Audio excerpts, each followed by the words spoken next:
Halo anak-anakku semuanya, apa kabar? Semoga semuanya dalam keadaan sehat walafiat dan bahagia selalu walaupun tetap di rumah. Pagi ini kita bertemu lagi dalam pembelajaran IPS. Hari ini kita akan mulai pembahasan lanjutan dari minggu lalu tentang soal-soal pemantapan. Kalian harus menyimak dengan baik-baik karena di soal berikutnya supaya tidak terulang kembali kesalahan yang sama, ya. Oke, setelah kalian menyimak video yang Miss Putri buat ini pembahasan, kemudian nanti akan dilanjutkan ke latihan soal. Sebelum latihan soal, Miss Putri ingin kalian menyisipkan satu kebaikan yang telah kalian lakukan selama satu hari ini. Karena bagaimanapun prestasi akademik kalian tercipta, karakter kalian, pemupukan karakter yang baik itu ternyata lebih susah. Kebiasaan-kebiasaan yang baik itu dimulai dari hal kecil. Jadi Miss Putri ingin tahu apakah selama satu hari ini kalian tetap melakukan kebaikan sama halnya seperti di sekolah. Baik, semoga pembelajaran hari ini menyenangkan. Semangat belajar online. Selamat datang di pembelajaran online IPS lagi. Nah, hari ini Miss Putri akan melanjutkan pembahasan dari soal-soal pemantapan yang telah kalian jawab 2 minggu yang lalu. Karena waktu itu baru bisa membahas hanya 20 soal saja, sekarang Miss Putri akan lanjutkan membahasnya kembali. Oke, kita mulai dari nomor 1.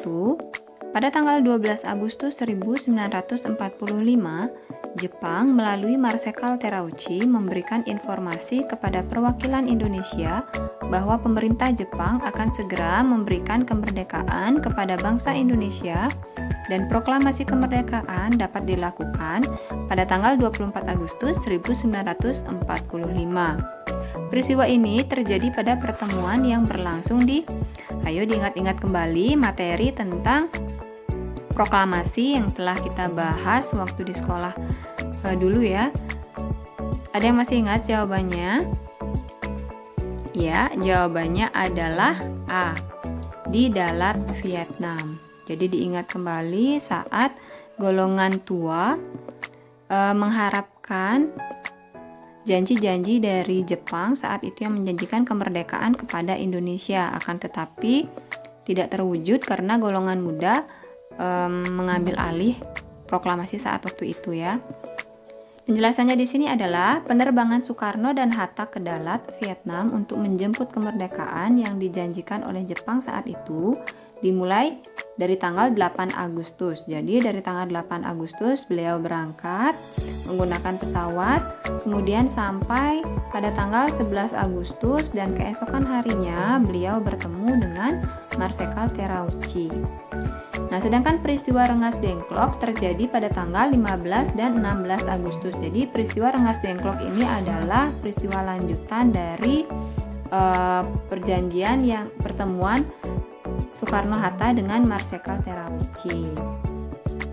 Tapi tanggalnya di sini berbeda ya. Jadi jawabannya adalah ke Dalat, Vietnam, bukan Rengas Dengklok. Pertanyaan kedua.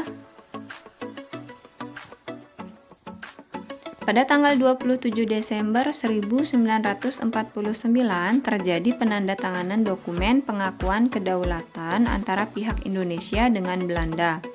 Peristiwa ini merupakan tindak lanjut dari hasil konferensi meja bundar. Jadi ini adalah perundingan dan penandatanganan dokumen terakhir dari perjuangan bangsa Indonesia untuk memperjuangkan pengakuan kedaulatan oleh Belanda. Yang pertamanya itu dilakukan, perjuangannya dimulai dari perundingan Linggarjati, kemudian berlanjut ke perundingan Renville, kemudian berlanjut ke perundingan Rumroyen, dan akhirnya berakhir di konferensi meja bundar. Jadi konferensi meja bundar ini merupakan puncak perjuangan bangsa Indonesia dalam mencapai kemerdekaan.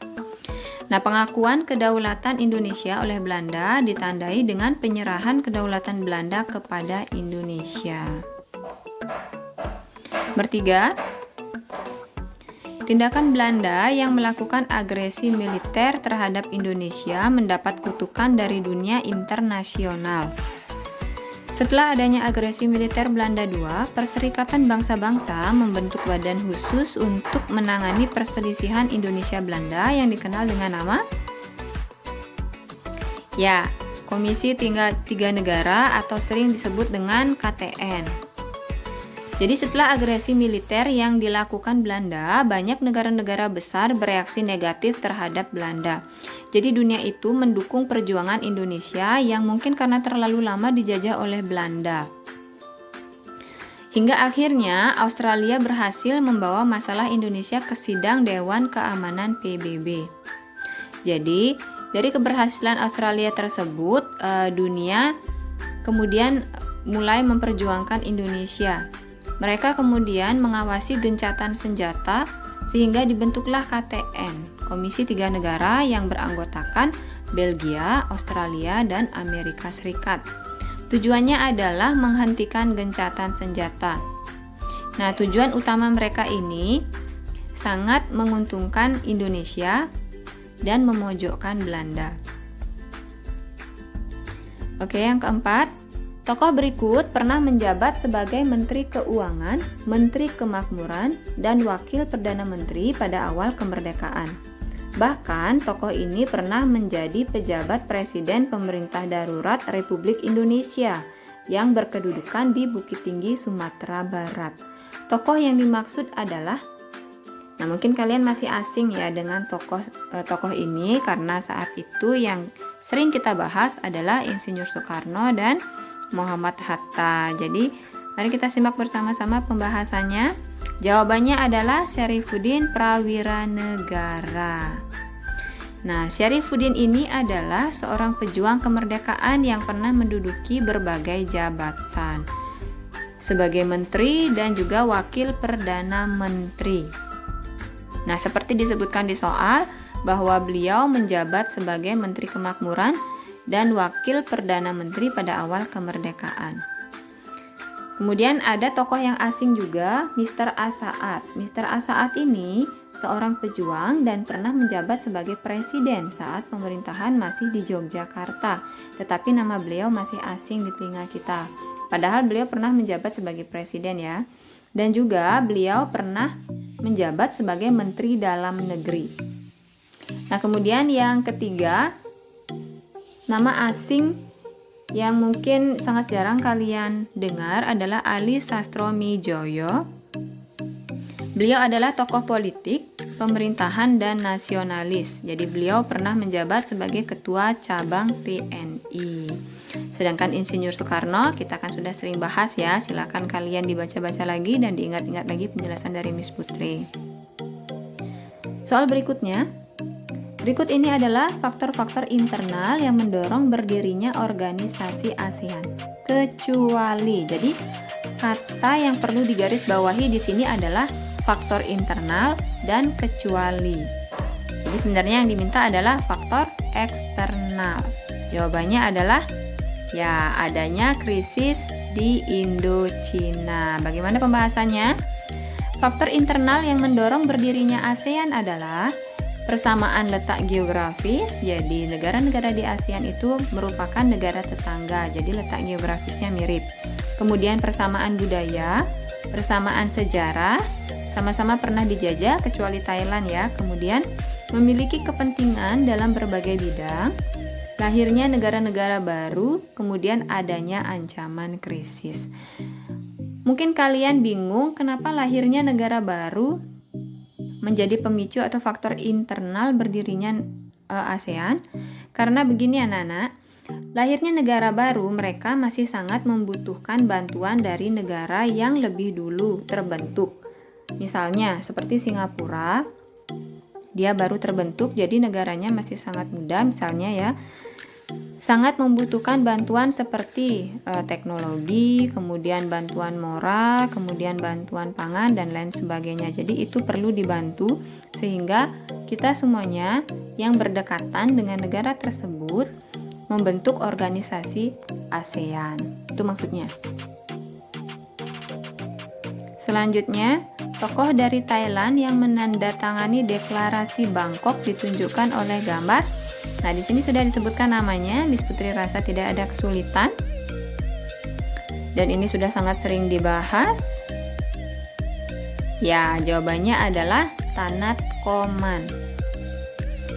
Nah, penandatanganan deklarasi Bangkok diwakili oleh, kita ingat kembali materinya. Yang pertama ada Malik, itu merupakan tokoh dari Indonesia. Beliau merupakan wakil dari Indonesia. Kemudian ada S. Rajaratman, beliau merupakan wakil dari Singapura. Abdul Razak, beliau merupakan wakil dari Malaysia. Narciso Ramos, wakil dari Filipina, dan terakhir adalah Tanat Koman dari Thailand. Selanjutnya, nah di sini ada peta buta negara-negara ASEAN dan Indonesia. Jadi Indonesia paling luas di sini. Perhatikan peta ASEAN berikut. Nama negara dan ibu kotanya pada gambar yang ditunjukkan nomor 6 adalah, perhatikan nomor 6 ya. Nomor 6 itu merupakan negara ya Thailand dengan ibu kotanya adalah Bangkok. Ya. Bisa diperhatikan, jadi nomor 6 ada di sana, mungkin gambarnya terlalu kecil. Jadi Miss Putri akan jelaskan kembali. Di titik nomor 6 itu adalah Thailand dengan ibu kotanya Bangkok. Kemudian Myanmar dengan ibu kotanya Naypyidaw ditunjukkan oleh wilayah nomor 10. Nomor 10 itu ada di ujung kiri, pulau yang paling atas.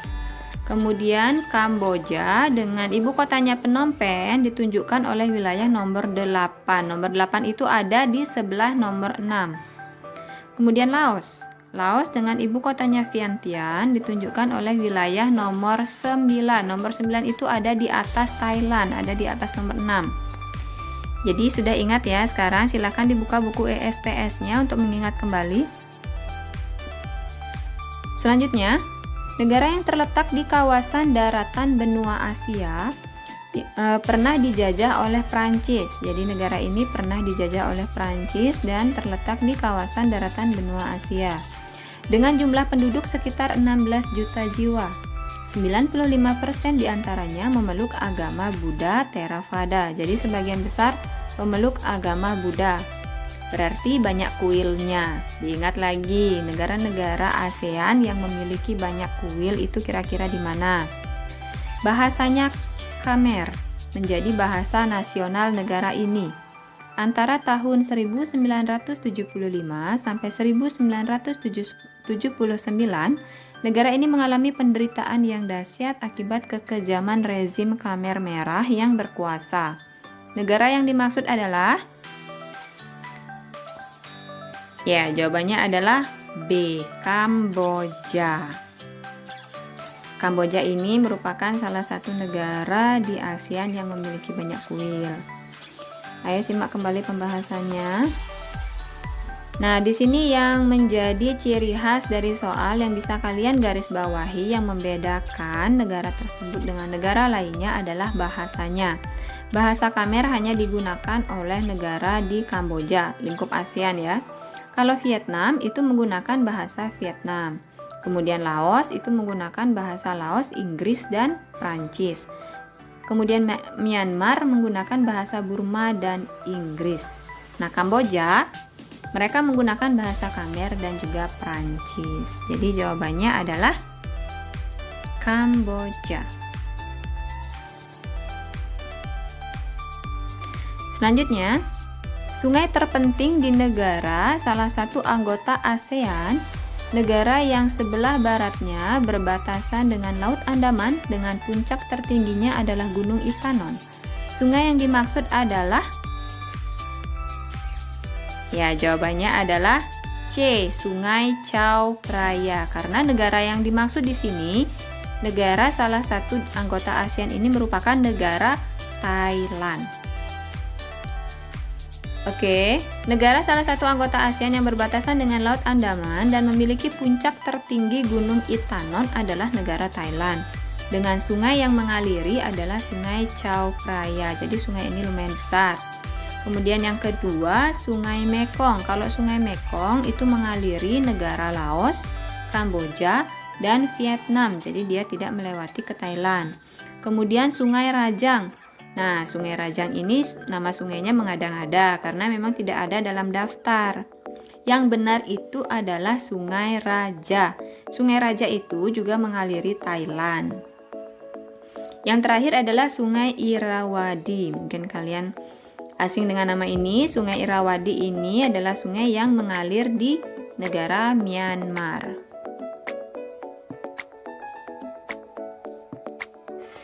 Selanjutnya, salah satu peran Indonesia dalam melaksanakan politik luar negeri bebas aktif adalah membantu menyelesaikan konflik antara Vietnam dengan Kamboja melalui pertemuan yang dikenal dengan nama? Ya, jawabannya D, yaitu JIM, singkatan dari Jakarta Informal Meeting. Jadi Indonesia pernah menjadi tuan rumah Jakarta Informal Meeting pada tahun 1988 sampai 1989. Tujuan pertemuan tersebut adalah menyelesaikan masalah antara Vietnam dan Kamboja. Jadi Indonesia ini menjadi salah satu penengah saat itu, saat Vietnam dan Kamboja sedang memiliki perselisihan. Nah, kemudian Konferensi Malino. Apa itu Konferensi Malino? Konferensi Malino itu diselenggarakan dengan tujuan pembentukan negara bagian. Jadi tidak ada hubungannya dengan konflik antara Vietnam dan Kamboja ya. Kemudian Kesepakatan Helsinki. Kalau Kesepakatan Helsinki ini merupakan kesepahaman antara Republik Indonesia dan Aceh Merdeka atau GAM, Gerakan Aceh Merdeka. Tidak ada juga hubungannya dengan Vietnam dan Kamboja. Ini murni masalah atau kesepakatan di Indonesia. Kemudian yang terakhir adalah Kamboja Peace Plan. Kamboja Peace Plan ini merupakan rancangan Perdana Menteri Australia dalam Jakarta Informal Meeting kedua. Jadi kalau konflik antara Vietnam dan Kamboja itu terjadi saat di Kamboja saat di Jakarta Informal Meeting pertama yang diselenggarakan di Indonesia saat itu. Jadi Kamboja Peace Plan itu juga kurang tepat. Jawabannya adalah Jakarta Informal Meeting. Selanjutnya, dari soalnya Miss Putri rasa kalian sudah sangat bisa menjawabnya, tapi di sini Miss akan tetap membahasnya. ZOPFAN, Zone of Peace, Freedom and Neutrality adalah sebuah perjanjian yang dibuat oleh negara-negara anggota ASEAN untuk menciptakan Asia Tenggara sebagai sebuah kawasan yang damai, bebas, dan netral. ZOPFAN merupakan contoh kerjasama ASEAN dalam bidang, ingat lagi ya, kerjasama ASEAN itu ada banyak. Ada bidang ekonomi, sosial budaya, politik keamanan, pendidikan, bahkan ada iptek juga. Nah, kalau ZOPFAN di bidang yang mana? Ya, betul. Jawabannya adalah politik dan keamanan. Kerjasama di bidang ekonomi itu contohnya AFTA, MEA, pendirian pabrik pusri, pendirian pabrik vaksin, dan lain sebagainya. Diingat-ingat kembali ya nak.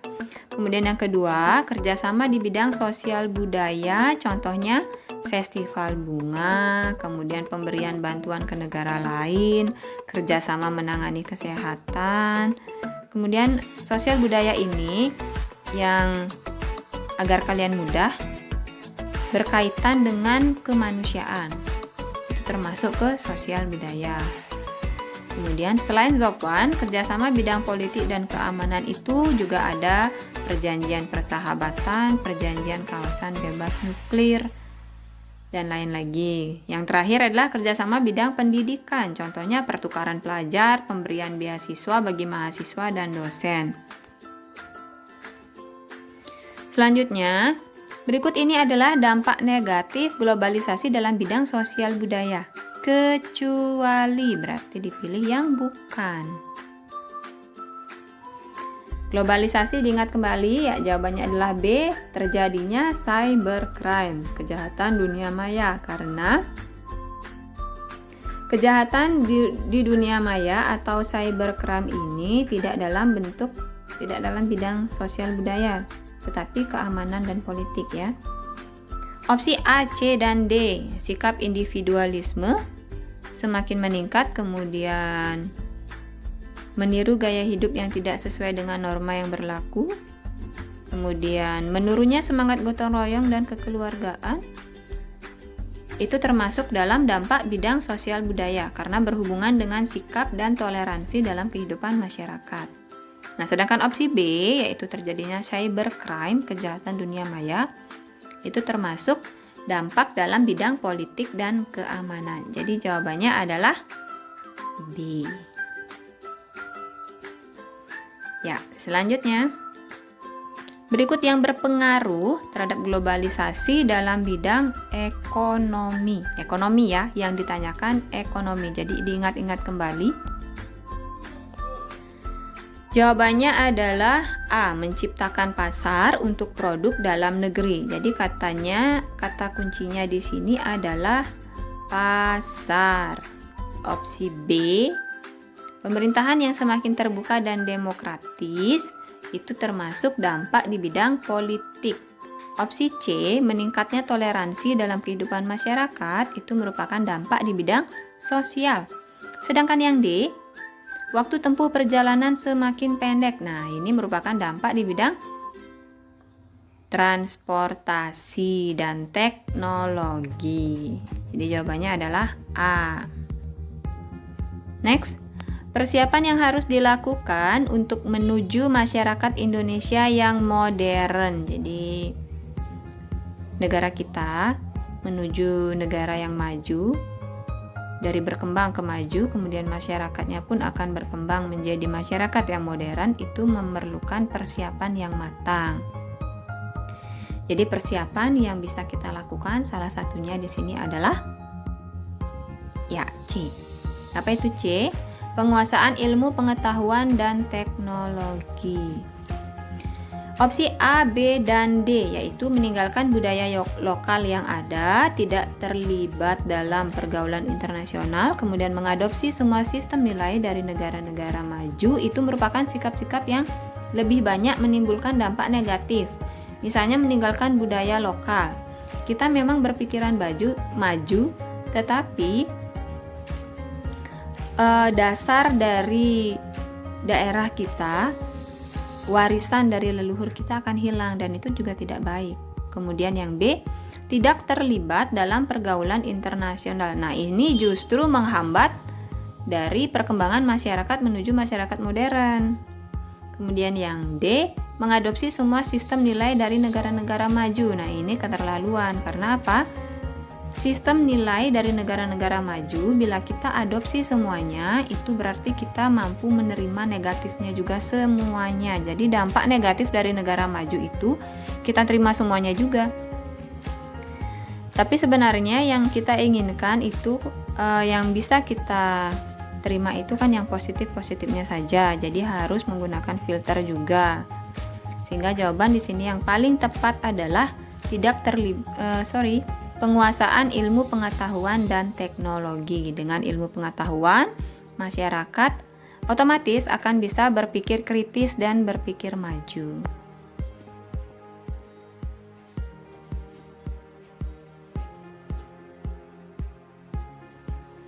Oke, next. Ya. Hari ini pembahasan soal cukup 15 soal saja. Nah, untuk selanjutnya Miss Putri akan siapkan kalian soal-soal, silahkan dikerjakan sebagai latihan untuk persiapan ujian sekolah kalian nanti, karena ujian sekolah sudah dekat.